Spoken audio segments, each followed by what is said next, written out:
Hi everyone! In this video we're going to draw a cute cat. Hooray! Are you ready?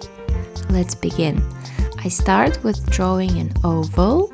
It's going to be the head of our cat. Yay! Here are two pointy ears. And I added two more triangles for the inner parts of the ears. Here are two circles for the eyes. And then with a thinner black marker, I draw the nose and the mouth. Okay, here are some eyelashes. And let's add some whiskers on the right and on the left. That's good! It's time to draw the body. Here are the front paws, Wow! the body.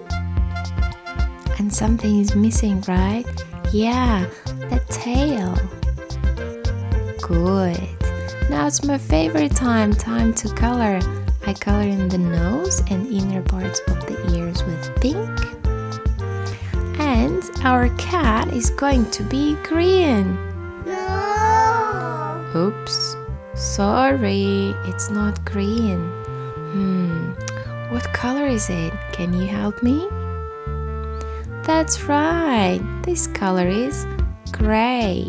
That's good! Here, I'm adding 3 lines on the forehead, Wow! 3 more lines on the right, and 3 lines on the left. Good. Oh, I changed my mind and I decided to color in the body one more time to make our cat look a bit darker. Here is some blush for the cheeks and the cat is ready! Well done everybody! Now let's spell word cat. It's very easy. C-A-T. Good job! See you in the next video. Bye!